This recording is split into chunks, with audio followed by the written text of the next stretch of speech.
नमस्कार. सहज आणि सोपे शिक्षण या यूट्यूब चॅनलवर माझ्या सर्व बालविद्यार्थ्यांचं खूप खूप स्वागत आहे. आज आपल्याला स्टँडर्ड 7 जनरल सायन्स यावर सर्व विद्यार्थ्यांनी पेज नंबर 51 ओपन करायचा आहे. चॅप्टर नंबर 8 स्टॅटिक इलेक्ट्रिसिटी स्थितिक विद्युत. Let's recall. Do you have experience of the instances given below. मग खाली काही प्रसंग दिलेले आहे की त्याचा तुम्हाला अनुभव आहे का. What is the causes of these effects.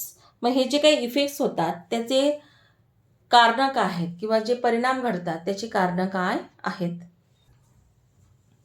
A plastic Kom or ruler rub on a dry hair attracts pieces of paper. याचा एक प्रयोग करून बघू आपण प्रथम. या ठिकाणी मी काही पीसेस ऑफ पेपर घेतलेले आहे. आता हा जो काही कोंब आहे मी त्याच्याजवळ नेणार आहे. तर काय दिसतंय की याला टच होत नाही, एकही अट्रॅक्ट होत नाही. आता मी हा कोंब माझ्या हेअर्सला रब करेल म्हणजे केसांवर तो घासेल. बघा आता काय दिसतं. तर या ठिकाणी बघा हे कागदाचे जे काही कपटे आहे किंवा तुकडे आहे पीसेस ऑफ पेपर याला चिपकलेले आहे, अट्रॅक्ट झालेले आहेत हे असं आपल्याला दिसतं. याच्या मागचं कारण काय आहे तेच आपल्याला या लेसनमधून शिकायचं आहे. Second, if we pass near a polyester curtain again and again it gets attracted towards us. मग पॉलिस्टर कर्टन करून पडद्याकडून आपण पुन्हा पुन्हा गेलो तर तो आपल्याकडे आकर्षला जातो. If we rub a blanket with our hands and take it near a metal object a spark is seen in the dark. आपल्याला जेव्हा विंटरमध्ये आपण खूप आपल्याला थंडी वाजते बघा त्यावेळेला आपण ब्लँकेट घेतो किंवा रग घेतो. मग त्यावेळेला असे स्पार्क ठिणगी पडताना आपल्याला जाणवत असते. Do you know of other such instances. मग असे काही प्रसंग तुम्हाला काही सांगता येतील का अजून. इलेक्ट्रिक चार्ज विद्युत प्रभार. What do the above observation tell us. These examples are just a glimpse of the electric charge that all object in our surrounding hold in abundance. मग बघा आपल्या सराउंडिंगला आपल्या अवतीभोवती जेवढे पण ऑब्जेक्ट म्हणजे वस्तू असतात त्याच्या प्रत्येकावर इलेक्ट्रिक चार्ज असतात. Electric charge is stored even in our one body. मग आपल्या बॉडीमध्ये सुद्धा इलेक्ट्रिक चार्ज स्टोअर केलेले असतात. All substances are made of very tiny particles. Electric charge in and intrinsic property of this particle. Intrinsic property म्हणजे आंतरिक गुणधर्म आहे. इलेक्ट्रिक चार्ज हा प्रत्येक पदार्थाचा एक आंतरिक गुणधर्म आहे. Those in this way electric charge is abundantly present. It is always in a hidden state. मग जरी इलेक्ट्रिक चार्ज हा प्रत्येक वस्तूमध्ये भरपूर प्रमाणात असेल तरी तो असा हिडन म्हणजे काय की तो एक लपलेल्या अवस्थेत असतो. This is because two opposite types of charges are present in equal number in all those substances. किंवा सगळ्या सबस्टन्सेसमध्ये इक्वली ते प्रेझेंट असतात. When the positive charge and negative charge on an object are balanced, the object is neutral. That is, there is no net charge on that object. मग बघा ज्या वेळेला positive charge आणि निगेटिव्ह चार्ज हे सारखे असतील, equal असतील, balance असतील त्यावेळेला तो ऑब्जेक्ट हा न्यूट्रल असतो, उदासीन असतो. मग त्यावेळेला कोणत्याही वस्तू त्याच्याकडे आकर्षल्या जात नाही किंवा ती वस्तू दुसरीकडे आकर्षली जात नाही किंवा ती कोणाला पुशी करत नाही आणि पोली करत नाही. मग याला असं म्हटलं जातं neutral. If these charges are not balanced, the object is said to be charged. मग ज्या वेळेला पॉझिटिव्ह निगेटिव्ह चार्ज हे बॅलन्स नसतील, सारखे नसतील, मग त्यावेळेला वस्तूला आपण ती चार्ज आहेत असं आपण म्हणू. हे आपण पुढील पानावर बघणारच आहोत. Try this. How would to charge object interact with each other. तर दोन चार्ज म्हणजे प्रभारित वस्तू एकमेकाला अट्रॅक्ट कशा करतात. रब one end of a glass rod against a silk cloth. मग इथं पहिल्यांदा सिल्क क्लॉथ घ्यायचा आहे, नंतर आपल्याला घ्यायचं आहे उलन क्लॉथ या ठिकाणी. मग काय परिणाम दिसतो ते बघा. Due to the rubbing of a small charge will get transferred from one object to the other. As a result both the objects will become somewhat charge. Suspend this rod freely in air with the help of a thread. मग ह्या रॉडला काय करायचं, silk क्लोथने याचं एक टोक रब करायचं आणि ते इथं बांधून द्यायचं आणि पुन्हा दुसरं पण एक रॉड घ्यायचा ग्लास रॉड, तर त्याचं पण एक टोक ह्या सिल्क रॉडने घासायचं आणि आता ते एकमेकांच्या जवळ न्यायचे. बघा काय होतं, तर ज्यावेळेला आपण असं करतो, तर त्यावेळेला दोघांमध्ये पण सारखा चार्ज तयार झाला. कारण आपण एकाच ऑब्जेक्टवर ते दोघंही घासले आणि दोघंही एकाच मटेरियलच्या ग्लास रॉडच्या बनलेल्या असल्यामुळे तर ह्या दोघांमध्ये सारखा चार्ज निर्माण होईल आणि ज्यावेळेला आपण ह्या एकमेकांजवळ नेऊ, ते एकमेकाला लगेच रिपेल करतील. जवळ जाणारच नाही. जवळ न्यायला लागल्याबरोबर ते एकमेकाला ढकलतील, मागे लोटतील. मग त्या एकमेकाला चिपकत नाही. Bring that end near the suspended glass rod. Now, what do you see? The two rods are pulled towards each other. मग आता हे एकमेकाला काय होतील? एकमेकाला असे आकर्षले जातील. What did you find in the first experiment? Two rods carrying similar charges push each other away. This is called repulsion. मग ज्यावेळेला दोन सारखे चार्ज जे एखाद्या वस्तूवर किंवा रॉडवर निर्माण होतात, त्या वस्तू किंवा ते रॉड एकमेकाला रिपल करतात म्हणजे ढकलतात. We learn from the second experiment that rod carrying opposite type of charges get pull towards each other. This is called attraction. मग यालाच काय म्हणायचं? अट्रॅक्शन. ज्या वेळेला दोन रॉड की ज्याच्यावर ऑपोजिट टाईप ऑफ चार्ज हा निर्माण झालेला आहे, ते एकमेकाला काय करतात? पुल करतात म्हणजे एकमेकाला ओढतात. The scientist Benjamin Franklin name the electric charges positive and negative charge. मग हा प्रश्न परीक्षेला विचारला जाऊ शकतो की पॉझिटिव्ह आणि निगेटिव्ह चार्ज यांना जे काही नावं दिलेले आहे ते कोणी दिलेले आहे? तर बेंजामिन फ्रँकलिन या शास्त्रज्ञाने. Page number 52. What is the origin of an electric charge? मग इलेक्ट्रिक चार्ज हा कसा निर्माण होतो हे आपल्याला बघायचं आहे किंवा त्याचा उगम कसा होतो. All substances are made up of particles and this particles are ultimately made up of very tiny atoms. मग प्रत्येक पदार्थ हा कणांचा बनलेला आहे. पार्टिकल म्हणजे कणांचा आणि प्रत्येक कण हा ॲटमचा बनलेला आहे म्हणजे अणूचा. We shall be looking at the details of the atomic structure later. मग आपल्याला पुढील लेसनमध्ये त्याचं बघायचंच आहे. At this stage it is sufficient to know that each atom contains stationary positive charge and moving negative charge. मग आता ह्या स्टेजला आपल्याला एवढंच बघायचं आहे की प्रत्येक ॲटममध्ये पॉझिटिव्ह स्टेशनरी चार्ज असतात आणि निगेटिव्ह मात्र काय असतात? मुव्हिंग. फक्त निगेटिव्ह मात्र एका वस्तूवरून दुसऱ्या वस्तूवर हे पास होत असतात. So they are called as moving negative charge. त्यालाच पॉझिटिव्ह म्हणजे धनप्रभार, निगेटिव्ह चार्ज म्हणजेच ऋणप्रभार असं म्हटलं जातं. This two charges being effectively balanced and atom is electrically neutral. मग अणू हा विद्युतदृष्ट्या कसा असतो? उदासीन असतो, कारण त्याच्यात पॉझिटिव्ह आणि निगेटिव्ह चार्ज हे दोघंही बॅलन्स असतात, सारखे असतात.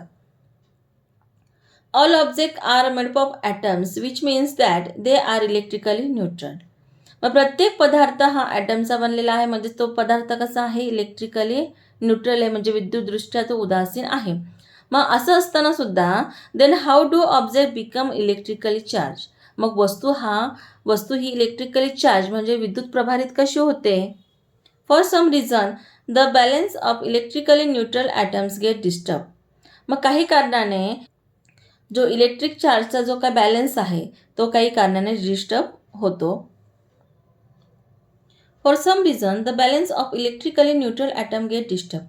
मग काही कारणाने विद्युतदृष्ट्या उदासीन असलेल्या अणूंमधील प्रभारांचे काही कारणाने संतुलन बिघडते. For example, when certain objects are rubbed against each other, the negatively charged particle on one object go to the other object. मग ज्या वेळेला एखादी वस्तू आपण दुसऱ्या वस्तूवर घासतो त्यावेळेला काय होतं की निगेटिव्ह चार्ज एका वस्तूवरील दुसऱ्या वस्तूवर हे जातात, मूव्ह होतात. The object to which they go become negatively charged due to an excess of negatively charged particle. आणि मग ज्या दुसऱ्या वस्तूवर ते निगेटिव्हली चार्ज पार्टिकल जातात ती वस्तूसुद्धा निगेटिव्हली चार्ज होते. बघा या ठिकाणी तर इथं या दोन वस्तूंमध्ये फ्रिक्शन म्हणजे घर्षण केलेलं आहे.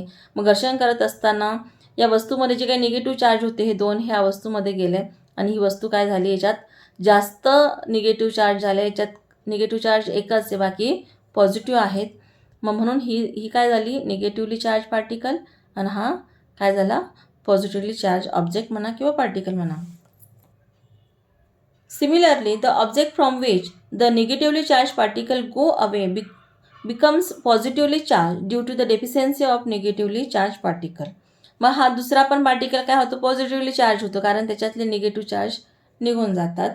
It means that of the two object being rub one becomes positively charge and the other become negatively. म्हणजे ज्यावेळेला दोन वस्तू आपण एकमेकांवर घासतो तर एक निगेटिव्हली चार्ज होते आणि दुसरी पॉझिटिव्हली चार्ज होत असते. या ठिकाणी पॉझिटिव्ह निगेटिव्ह सारखे असल्यामुळे ही न्यूट्रल आहे. याच्यात निगेटिव्ह चार्ज जास्त असल्यामुळे ही निगेटिव्ह चार्ज पार्टिकल आहे हा, आणि हा याच्यात पॉझिटिव्ह चार्ज जास्त आहे म्हणून पॉझिटिव्ह चार्ज आहे यावर. Try this materials paper, polythene, nylon cloth, cotton cloth, silk cloth etcetera. मग या पद्धतीचे सगळे मटेरियल घ्यायचे आहे. या ठिकाणी त्यांची नावं लिहायचे. पुढे जाऊन आपल्याला प्रोसिजर करण्यास सांगितले आहे. First take the object mention in the chart near some small pieces of the paper. मग हे जे काही ऑब्जेक्ट दिलेले आहे हे सगळे काय करायचे आहे की जे काही पीसेस ऑफ पेपर आहे, कागदाचे काही तुकडे त्याजवळ न्यायचे आहे. आणि ऑब्झर्व व्हॉट हॅपन. मग काय होतं ते बघा. Then rub each of this object in turn against one of the given material and take it near the pieces of the paper.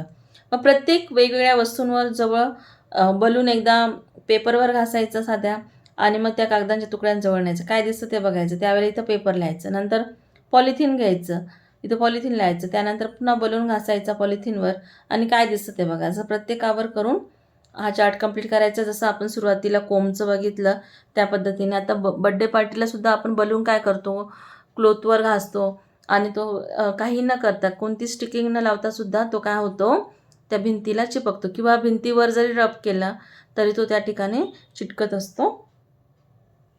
Then rub each of these objects in turn against one of these given material and take it near the pieces of paper.